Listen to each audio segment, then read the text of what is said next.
అవన్నీ కూడా హర్డిల్స్ అనుకుంటాం, కానీ అవన్నీ మన ఎదుగుదలలో మెట్లు బంగారు. అవన్నీ కూడా ప్రతి దానికి మన ఎదుగుదలలో మెట్లు అవి. మనం అనుకుంటాం వాడి మూలంగా ఇబ్బందులు పడుతున్నాం, వీడి మూలంగా ఇబ్బందులు పడుతున్నాం అని అనుకుంటాం, కానీ వాళ్ళందరూ మన ఎదుగుదలలో సహకరిస్తున్నారు అనుకోండి మై డియర్ ఫ్రెండ్స్.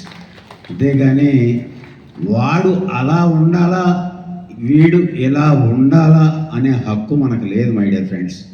వాడు ఎలా ఉంటే నా ఎదుగుదల ఎప్పుడు తెలుస్తుంది, వాడు ఎలా ఉండాలా అనే కన్నా వాడిని నేను ఎలా చూస్తున్నాను అనేది నా ఎదుగుదలలో భాగం.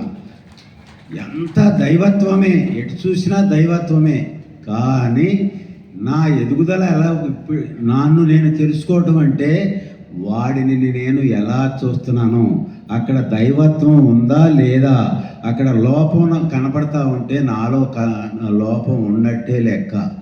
కానీ నా వాస్తవానికి నేనే కర్తను అనుకుంటున్నాను, కానీ నేను ఒక కృష్ణుడు ఎప్పుడు యుద్ధం చేశాడు, సమాజానికి హాని జరిగినప్పుడు, సమాజానికి ఎప్పుడైతే హాని జరుగుద్దో, సంస్థకి ఎప్పుడైతే ఇబ్బంది కలుగుద్దో అప్పుడు వ్యక్తిత్వం మీద కాదు, వాళ్ళ ఆలోచన వాళ్ళకి కరెక్ట్ అనిపిస్తుంది, కానీ సత్యం వేరుగా ఉంటుంది మై డియర్ ఫ్రెండ్స్.